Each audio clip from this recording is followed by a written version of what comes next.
ഈ വഖഫ് ബോർഡ് എന്ന ലാൻഡ് ജിഹാദ് ബോർഡിനെ കുറിച്ച് നമ്മൾ നിരന്തരം വീഡിയോകൾ ചെയ്തുകൊണ്ടിരിക്കുകയാണ്. വഖഫ് നിയമത്തിൽ ആരുടെ ഭൂമിയും ഹിന്ദുവിൻ്റെ ഭൂമിയും കയ്യേറാമെന്നുള്ള നിയമ ഭേദഗതികൾ ഉണ്ടാക്കി കൊടുത്ത കോൺഗ്രസ്സാണ്. മൻമോഹൻ സിംഗ് ആണ് അവസാനത്തെ നഖവും വഖഫിൽ വെച്ചു കൊടുത്തത്. ആരുടെ ഭൂമിയും ഏറ്റെടുക്കാം, ഹിന്ദുവിൻ്റെ ഭൂമി ഏറ്റെടുക്കാം, വാടകയ്ക്ക് താമസിച്ചാൽ അതും വഖഫിൽ കൊണ്ടുപോകാം എന്നൊക്കെ നിയമം കൊണ്ടുവന്നു. അതുകൂടാതെ വഖഫിനെ സഹായിക്കാൻ വേണ്ടി ഒരു നാഷണൽ വഖഫ് ഡെവലപ്മെൻറ്റ് ബോർഡ് 2013 കോർപ്പറേഷൻ ഉണ്ടാക്കിയെന്ന് മാത്രമല്ല അതിന് 500 കോടി രൂപ കൊടുക്കുകയും ചെയ്തു. അതിനുശേഷം തെരഞ്ഞെടുപ്പിൽ 2014 തെരഞ്ഞെടുപ്പിന് തൊട്ട് മുമ്പ് ഡൽഹിയിലെ 123 കണ്ണായ സ്ഥലങ്ങൾ കൊടുത്തു.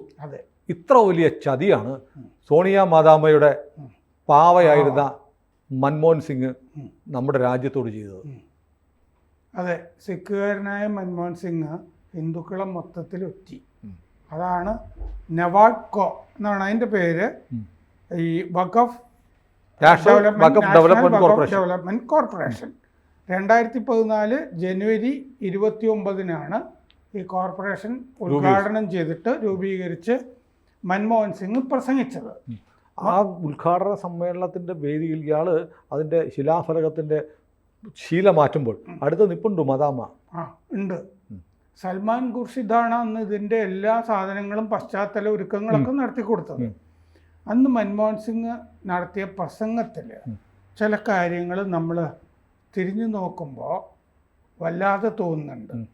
അന്നൊക്കെ നമുക്ക് നിർദോഷമാണെന്ന് തോന്നിയിട്ടുണ്ടാവും, മുസ്ലിങ്ങളെ സഹായിക്കുകയാണെന്ന്. പക്ഷേ എത്ര വർഷത്തെ ആസൂത്രണമാണ് ഇതിൻ്റെ പുറകിൽ നടന്നതെന്ന് നമ്മൾ പേടിയോടുകൂടി നോക്കുകയാണ്. അങ്ങനെ പറയുകയാണ് മൻമോഹൻ സിംഗ്, വഖഫ് സ്വത്തുക്കൾ സാമൂഹിക സാമ്പത്തിക വികസനത്തിന് വേണ്ടി നമ്മൾ ഉപയോഗിക്കും, മുസ്ലിങ്ങളുടെ ഉന്നമനത്തിന് വേണ്ടി ഉപയോഗിക്കും. 4.9 ലക്ഷം രജിസ്റ്റർ ചെയ്ത വഖഫ് സ്വത്തുണ്ട്. അതാണിന്ന് 9 ലക്ഷം ആയിരിക്കുന്നത്. വാർഷിക വരുമാനം പക്ഷേ അതിൽ നിന്ന് 163 കോടി രൂപ മാത്രമാണ് കിട്ടുന്നത്. ഈ മൊത്തം 4.5 ലക്ഷത്തിൽ ഏക്കറിൽ നിന്ന് കിട്ടുന്നത്. നമുക്ക് കൂടുതൽ ഉണ്ടാക്കാം അതിൽ നിന്ന്. അതിനാണ് ഈ വികസന കോർപ്പറേഷൻ. അതെങ്ങനെ? സച്ചാർ റിപ്പോർട്ടുണ്ടല്ലോ, കമ്മിറ്റി റിപ്പോർട്ടിൽ പറഞ്ഞിട്ടുണ്ട് ഈ വഖഫ് സ്വത്തുക്കളിൽ നിന്ന് 12,000 കോടി രൂപ ഉണ്ടാക്കാം എന്ന് പറഞ്ഞിട്ടുണ്ട്. നമ്മൾ ഒരു വർഷം അതാണ് നമ്മൾ ലക്ഷ്യമിടുന്നത്. വസ്തുമൂല്യത്തിൻ്റെ 10% മാത്രമാണ് അത് വരിക. അത്രയും നമ്മൾ ഉണ്ടാക്കും. 2006 ആണ് ന്യൂനപക്ഷ മന്ത്രാലയം ഉണ്ടാകുന്നത് കേന്ദ്രത്തിൽ.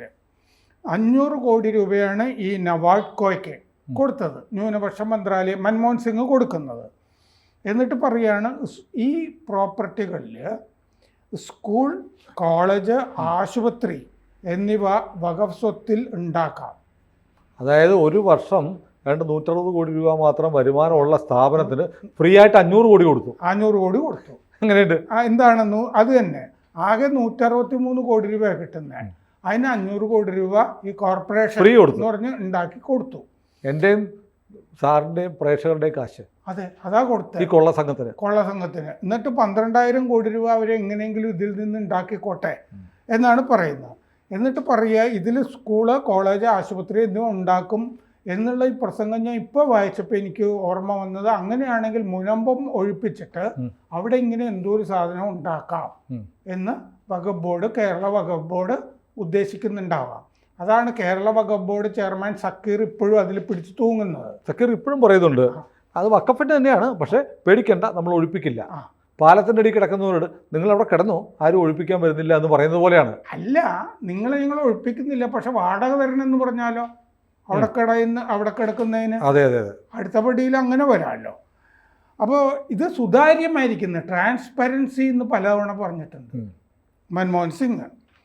എന്നിട്ട് 2013 ഈ വികസന കോർപ്പറേഷൻ തുടങ്ങുന്നതിൻ്റെ തൊട്ട് മുമ്പ് 2013 മൻമോഹൻ സിംഗിൻ്റെ വഖഫ് ഭേദഗതിയിൽ വഖഫ് സ്വത്ത് ഗുണത്തിന് സുതാര്യമായി കൈകാര്യം ചെയ്യും എന്ന് പറഞ്ഞിട്ടുണ്ട്.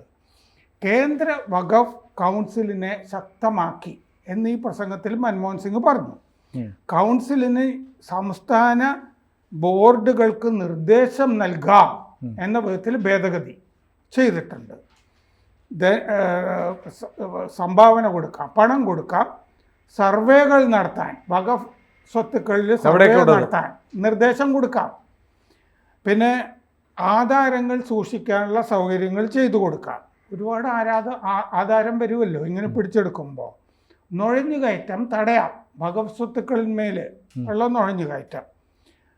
സച്ചാർ ശുപാർശകൾ മിക്കവാറും ഞങ്ങൾ നടപ്പാക്കി എന്നും മൻമോഹൻ സിംഗ് പറഞ്ഞിട്ടുണ്ട്. ലോകത്ത് ഏറ്റവും കൂടുതൽ വഖഫ് സ്വത്തുള്ളത് ഇന്ത്യയിലാണ് എന്ന് പൊങ്ങിച്ചവും പറഞ്ഞിട്ടുണ്ട്. അപ്പോൾ ഇനി ആ 120 സ്ഥലങ്ങൾ 123 ചരിത്ര സ്മാരകങ്ങളാണ് ഏറ്റെടുത്തത്. ഈ അതായത് മറ്റേ പെരുമാറ്റച്ചട്ടം തെരഞ്ഞെടുപ്പിന്റെ വരുന്നതിന് തൊട്ട് മുമ്പ്, അതെ അതെ, എന്ന് പറഞ്ഞാൽ മുസ്ലിം വോട്ട് ബാങ്ക് മൊത്തം കയ്യിൽ വരാൻ അതിന് വേണ്ടിയിട്ട് കൊടുത്തതാണ്. അത് സംസാരിച്ച് ഞങ്ങൾ ഇത് തരികയാണെങ്കിൽ ചെയ്തേക്കാം എന്ന് പറഞ്ഞിട്ട് ചെയ്യുന്നത് 2014 മാർച്ച് 6-നാണ് പെരുമാറ്റച്ചട്ടം വരുന്നത്. ഈ സംഭവം നടക്കുന്നത് മാർച്ച് 5-ാം തീയതിയാണ്, തലേന്ന്. മാർച്ച് 5-ാം തീയതി ആണ് മൻമോഹൻ സിംഗ് സർക്കാർ ഒറ്റ രാത്രി കൊണ്ട് ഡൽഹി വഖഫ് ബോർഡിന് 123 കണ്ണായ സ്ഥലങ്ങൾ കൊടുക്കുന്നത്. 61 ലാൻഡ് ഡിപ്പാർട്ട്മെൻറ്റ് ഓഫീസിൻ്റെ, 62 ഡൽഹി ഡെവലപ്മെൻറ്റ് അതോറിറ്റിയുടെ. ഈ 123 ഇത് right to fair compensation, transparency in land acquisition and rehabilitation act 2013 വെച്ചിട്ടാണ് എടുക്കുന്നത്.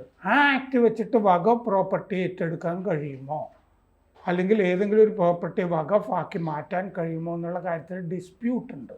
അത് സാധാരണ സ്വത്തുക്കൾ ഏറ്റെടുക്കുന്ന കാര്യത്തിന് വേണ്ടിയിട്ടുള്ള ചരിത്ര സ്മാരകങ്ങളും ചരിത്ര മൂല്യമുള്ള സ്ഥലങ്ങളും ഒക്കെയാണിത്. അതെ, ദർഗയും മോസ്കും ശ്മശാനങ്ങളും ഒക്കെയാണ് അതിൻ്റെ അകത്ത് കൂടുതലാണ്. ഞാൻ ഇന്നലെ 123 നോക്കിയിരുന്നു, അതിൽ കൂടുതലും അതാണ്. ഡൽഹി വഖഫ് ബോർഡ് ഫെബ്രുവരി 27, 2014 തന്നെ സർക്കാരിന് ഇതിൽ ക്ലെയിം വെച്ചിട്ട് എഴുതിയിരുന്നു. തൊട്ട് മുമ്പത്തെ മാസം ഇത് തീരുമാനമെടുത്ത 2014 മാർച്ച് 5-ന് ഒറ്റ ഫോൺ കോളിൽ അഡീഷണൽ സെക്രട്ടറി JP പ്രകാശ് ഇത് മുഴുവൻ അങ്ങോട്ട് കൊടുത്തു. ഒറ്റ ക്ലെയിം വന്നു, ഒറ്റ ഫോൺ കോളിൽ കൊടുത്തു. ബ്രിട്ടീഷ് സർക്കാരിൽ നിന്ന് ഇന്ത്യക്ക് കൈമാറി കിട്ടിയതാണ് ഇതൊക്കെ. അപ്പോൾ ഇത് VHPയും സർക്കാരും ഡൽഹി ഹൈക്കോടതിയിൽ കേസ് കൊടുത്തിരുന്നു. ലാൻഡ് അക്വിസിഷൻ ആക്ട് നേരത്തെ പറഞ്ഞത്, അതിൽ 48ാമത്തെ വകുപ്പ് പ്രകാരം വഖഫിന് ഇത് കൈമാറാൻ പറ്റില്ല. കാരണം സൽമാൻ ഖുർഷിദാണ് ഇതൊക്കെ കൊടുക്കാം എന്ന് കണ്ടുപിടിച്ചത്. ഡൽഹി ബോർഡിന്, വഖഫ് ബോർഡിന് ഇതിലൊക്കെ പണികൾ നടത്താനുള്ള അനുവാദവും കൊടുത്തു. ഈ ഏറ്റെടുത്ത സ്വത്തിലൊക്കെ മസ്ജിദ്, ദർഗാ, ശ്മശാനമൊക്കെയാണ് ഇതിൻ്റെ അകത്ത് കൂടുതലും കാണുന്നത്. പക്ഷേ ഇത് കണ്ണായ സ്ഥലത്ത് ഡൽഹി ഡെവലപ്മെൻറ്റ് അതോറിറ്റിയുടെ ഒക്കെ കയ്യിലിരുന്നതാണ് എടുത്ത് വഖഫ് ബോർഡിന് കൊടുത്തത്. 2016 BJP സർക്കാർ വന്നപ്പോൾ ഒരംഗ കമ്മിറ്റിയെ അന്വേഷണം നടത്താനായിട്ട് വെച്ചിരുന്നു. JR ആര്യൻ എന്ന് പറഞ്ഞ ഇയാൾ മര്യാദയ്ക്ക് ചെയ്തില്ല. അയാൾ ചെയ്തത് എന്താണെന്ന് വെച്ചാൽ ഈ വക കാര്യങ്ങളിൽ തീരുമാനമെടുക്കേണ്ടത് ഡൽഹി വഖഫ് കമ്മീഷണറാണ് എന്ന റിപ്പോർട്ടാണ് കൊടുത്തത്. ഇത് തൃപ്തികരമല്ലാത്തത് കൊണ്ട് 2-അംഗ കമ്മിറ്റിയെ BJP സർക്കാർ, മോദി സർക്കാർ വെച്ചിരുന്നു. പക്ഷേ വഖഫ് ഈ പ്രോപ്പർട്ടികൾ വഖഫിൻ്റെ സ്വത്താണോ എന്നുള്ള ചോദ്യം ആൻസർ ചെയ്യുന്ന വിധത്തിലല്ല ഈ റിപ്പോർട്ടുകളൊക്കെ വന്നത്.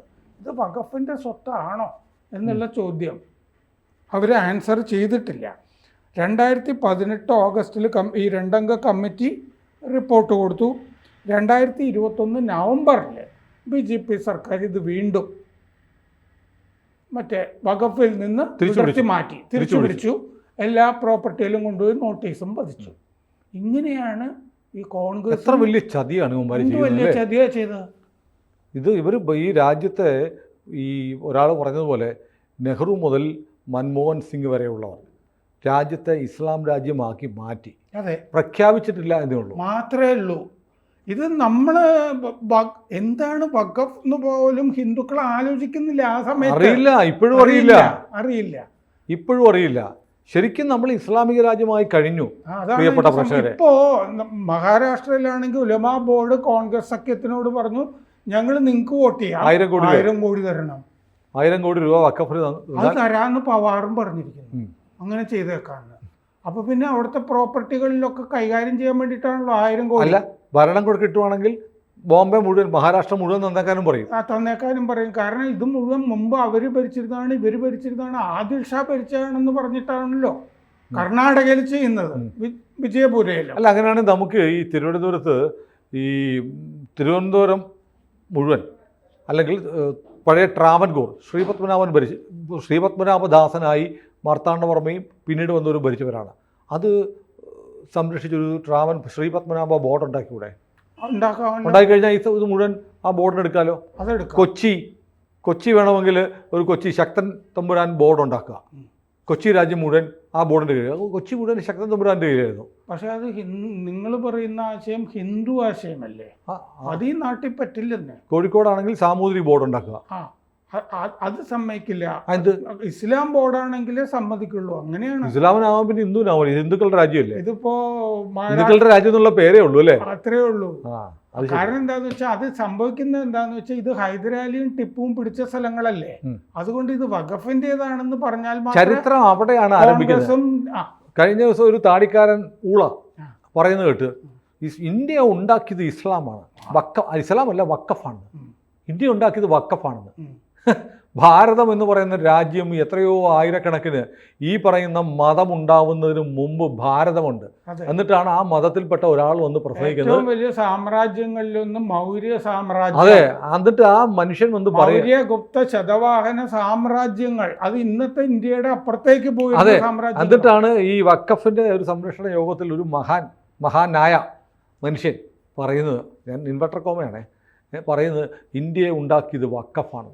നാണമില്ലേ ഇതുങ്ങൾക്കൊക്കെ? അതെ, ഞങ്ങൾ ടിപ്പു, ഹൈദരാലി, ടിപ്പു ഇവരൊക്കെ ഉണ്ടാക്കിയ സ്ഥലമാണ്. ആദിൽ ഷാ, ഇതിനു മുമ്പ് ഇന്ത്യയില്ല. ഇന്ത്യ എത്രയോ വലിയ സാമ്രാജ്യമായിരുന്നു ഇന്നത്തേനേക്കാൾ. ആ ഹംപിയൊക്കെ തകർത്തതാണ്. അല്ല, അതങ്ങനെ പറയുന്നത് കഴിഞ്ഞാൽ അത് ശരിയാണെന്ന് തോന്നുന്ന കുറേയേറെ ആളുകളുണ്ട്. നമ്മുടെ വിദ്യാഭ്യാസ പദ്ധതി അബുൽ കലാം തുടങ്ങിയതിൻ്റെ ശേഷം ഇങ്ങോട്ട് വന്ന വിദ്യാഭ്യാസ പദ്ധതിയിൽ മുഗളന്മാരുടെ കാലത്താണ് ഇന്ത്യയുടെ ചരിത്രം ആരംഭിക്കുന്നത്. അതിനു മുമ്പുള്ള ചരിത്രം ഇല്ല. അവർക്കെതിരെ പൊരുതിയവരുടെ ചരിത്രം ഇല്ല. അത് ഈ ക്രിസ്തു ജനിച്ച സമയത്ത് വർഷം തുടങ്ങുന്നു എന്ന് പറഞ്ഞ പോലെ BC ആരംഭിക്കുന്ന പോലെ MC മുഗൾ കാലം തൊട്ടാണ് ആരംഭിക്കുന്നത്. അതിനു മുമ്പ് ഇന്ത്യ ഇല്ല. ഇന്ത്യ ഉണ്ടാക്കിയത് വഖഫാണ്. ഇങ്ങനെയാണ്, ഭീകരമാണ്. ആ പെരുമാറ്റച്ചട്ടം വന്നതിന് ശേഷവും ഒറ്റിയിരിക്കുന്നു മൻമോഹൻ സിംഗ്. അതിന് മുമ്പ് തുടങ്ങിയിരുന്ന. അപ്പോൾ ചർച്ചകൾ നടക്കുന്നുണ്ട് ഇത്ര കൊല്ലമായിട്ട് വഖഫിന് ഇന്ത്യയെ കൃത്യമായി പ്ലാൻ ചെയ്ത്. അതെ, ഇന്ത്യ അടിയറക്കാനല്ല സാർ, ഇന്ത്യ ഇസ്ലാമിക രാജ്യമാക്കാൻ. ബാബറിന്റെ വംശമാണല്ലോ. അതെ. കൂടുതൽ വാർത്തകളും വിശേഷങ്ങളും നിങ്ങളിലേക്ക് എത്താൻ ABC മലയാളം സബ്സ്ക്രൈബ് ചെയ്യുക, ബെൽ ബട്ടണും അമർത്തുക.